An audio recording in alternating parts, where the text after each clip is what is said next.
Baik, sebelumnya Assalamualaikum warahmatullahi wabarakatuh. Perkenalkan, nama saya APP Limbang dengan NIM B1B123027.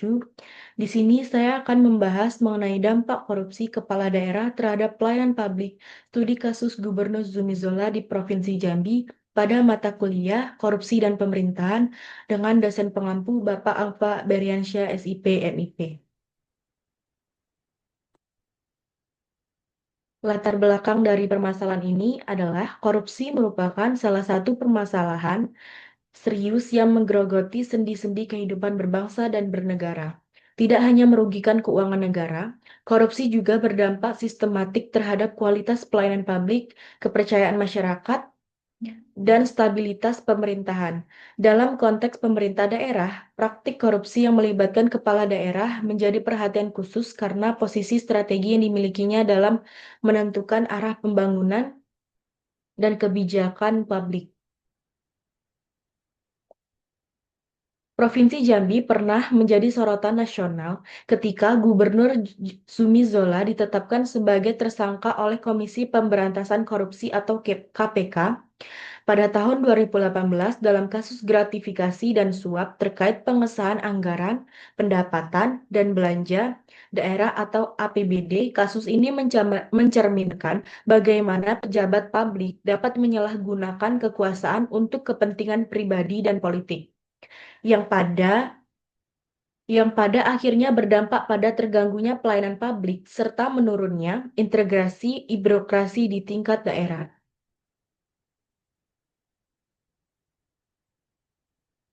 Rumusan masalah dari makalah ini yaitu satu ada bagaimana kronologi dan modus korupsi yang dilakukan oleh Gubernur Zumi Zola di Provinsi Jambi.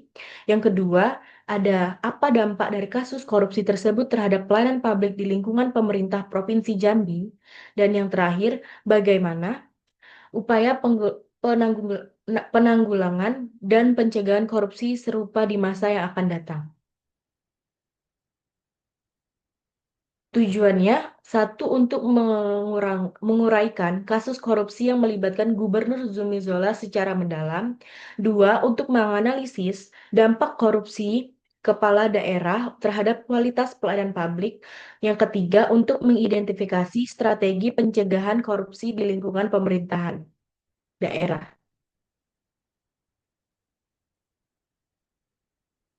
Pembahasannya, yang pertama, kronologi dan modus korupsi Gubernur Zumi Zola. Kasus korupsi yang menyeret nama Gubernur Jambi saat itu, Zumi Zola, merupakan salah satu peristiwa besar yang mengguncang dunia pemerintah daerah. Berawal dari operasi tangkap tangan atau OTT yang dilakukan Mokis Pemberantasan Korupsi atau KPK pada Desember 2017, kasus ini membuka tabir praktik suap berjamaah yang melibatkan eksekutif dan legislatif dalam proses pengesahan APBD Provinsi Jambi tahun 2018. Modus yang digunakan untuk kasus ini terbilang sistematis. Zumi Zola tidak hanya menerima gratifikasi dari pihak ketiga seperti kontraktor atau pengusaha, tetapi juga mengatur pemberian suap kepada anggota DPRD. Ini ia menunjukkan bahwa korupsi yang terjadi bukan hanya bentuk penyimpangan individu, tetapi juga mencerminkan rusaknya mekanisme institusional di pemerintahan daerah. Dalam dakwa jaksa disebutkan bahwa total gratifikasi yang diterima Zumi Zola mencapai sekitar 44 miliar. Keterlibatan Gubernur Zumi Zola juga memperlibatkan bahwa figur publik yang memiliki latar belakang profesional dan citra rasa bersih tetap tetap berpotensi melakukan korupsi ketika berada dalam sistem yang tidak transparan dan minim pengawasan. Zumi Zola yang sebelumnya dikenal sebagai artis dan tokoh muda dengan popularitas tinggi pada akhirnya tidak mampu menahan godaan kekuasaan. Hal ini menegaskan bahwa integrasi personal harus dibarengi dengan sistematik pengadilan internal yang kuat dan lingkungan birokrasi yang anti korupsi. Kasus ini menjadi cermin betapa pentingnya membangun mekanisme checks and balance dalam tata kelola pemerintahan. daerah agar tidak seluruh kekuasaan terpusat di tangan satu orang. Yang kedua ada dampak korupsi terhadap kerja pemerintah daerah. Korupsi kepala daerah seperti yang dilakukan Zumi Zola berdampak langsung terhadap kinerja pemerintahan daerah, terutama dalam aspek pelayanan publik.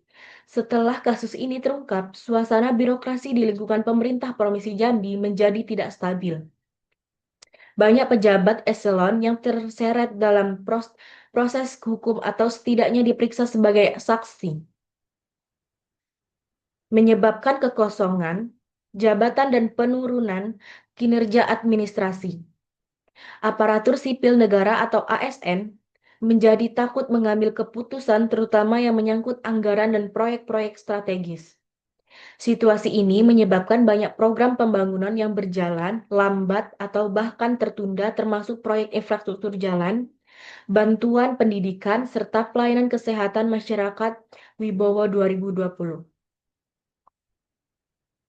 Dampak lainnya adalah menurunnya kepercayaan publik terhadap pemerintah daerah masyarakat yang awalnya menaruh harapan besar terhadap kepemimpinan Zumi Zola karena popularitasnya. Akhirnya merasa dikhianati ketika pemimpin tertinggi di daerah terlibat dalam korupsi. Maka legitimasi moral pemerintahan pun ikut tercoreng. Hal ini berakibatkan pada penurunan partisipasi publik dalam kegiatan pemerintahan, termasuk musyawarah, perencanaan pembangunan atau musrembang yang menjadi wadah aspirasi masyarakat. Ketidakpercayaan ini juga menyulitkan pemerintah untuk menggalang dukungan terhadap kebijakan-kebijakan penting yang sebenarnya bertujuan untuk kepentingan publik. Yang ketiga ada refleksi etika kepemimpinan dalam kasus Jambi. Kasus korupsi Gubernur Zumi Zola merupakan cerminan dari gagalnya etika kepemimpinan dari pemerintah publik sebagai kepala daerah. Zumi Zola seharusnya menjadi teladan dalam membangun pemerintahan yang bersih dan berintegrasi. Namun, kenyataannya ia justru memanfaatkan posisinya untuk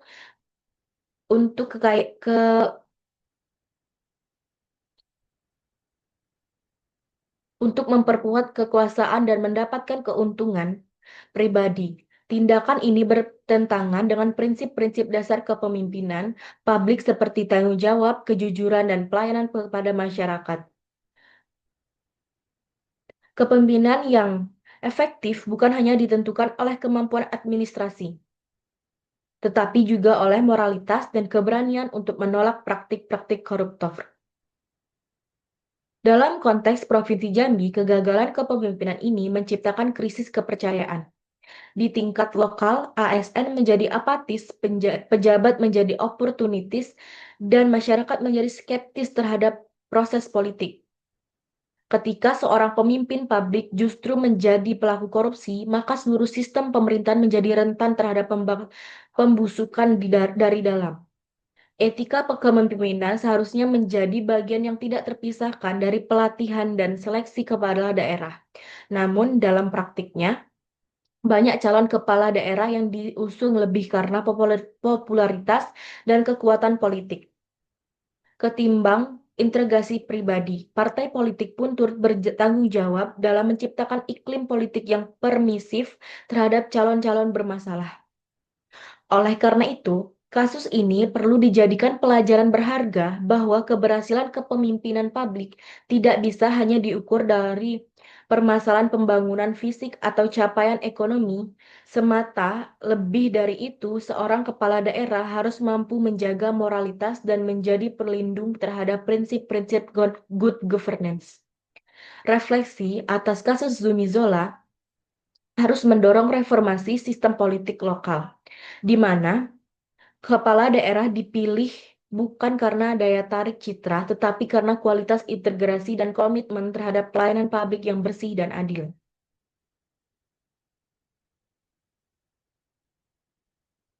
Selanjutnya ada upaya pencegahan korupsi di pemerintahan daerah.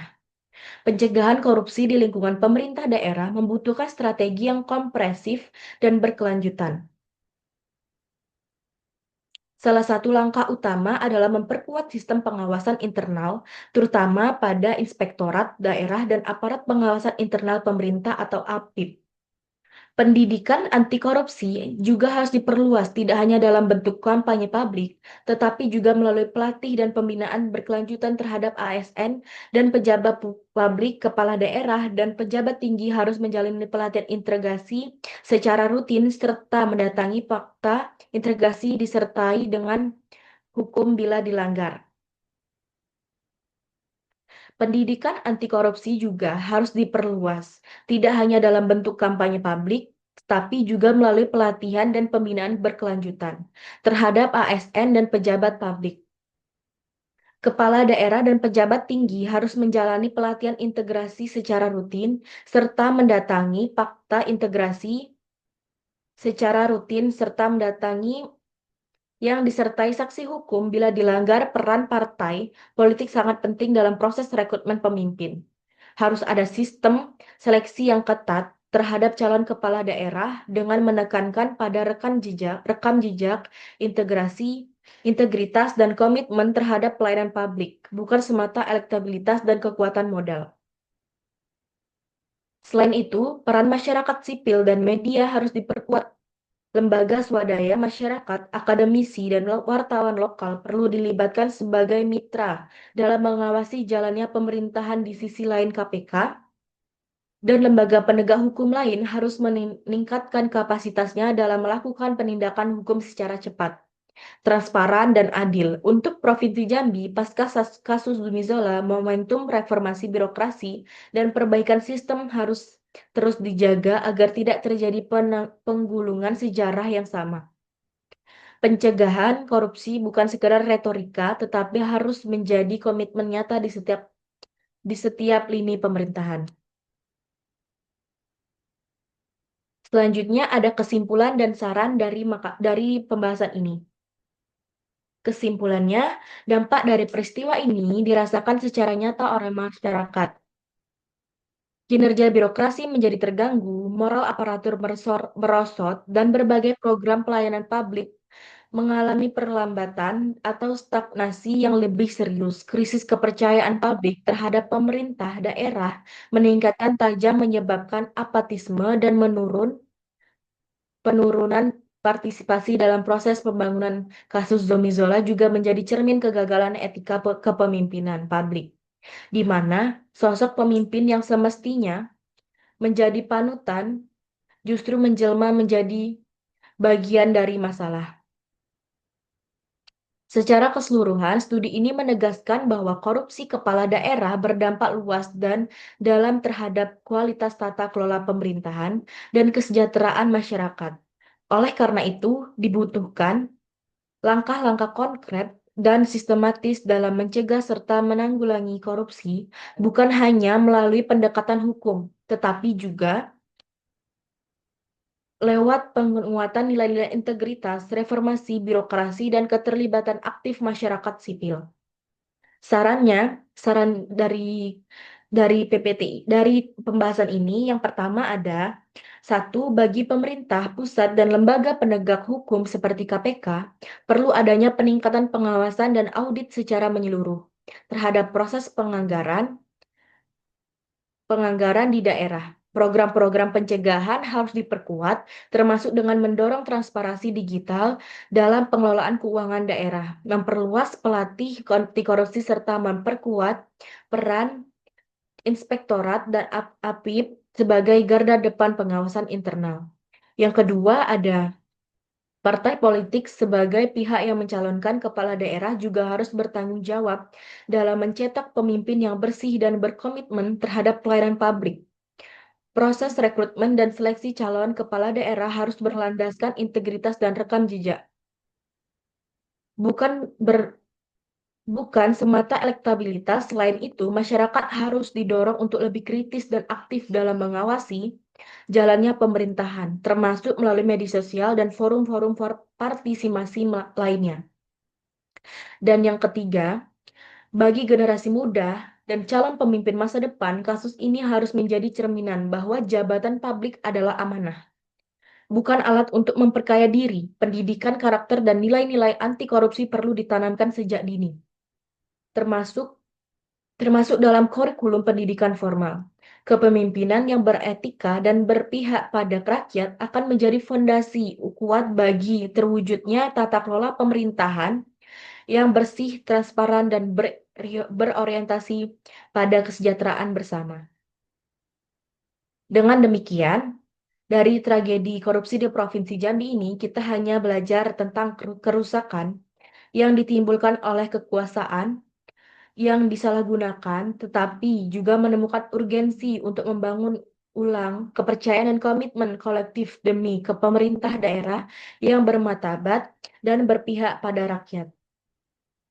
Baik, itu tadi pembahasan yang dapat saya sampaikan dan jelaskan. Lebih dan kurangnya saya mohon maaf. Saya akhiri. Wassalamualaikum warahmatullahi wabarakatuh.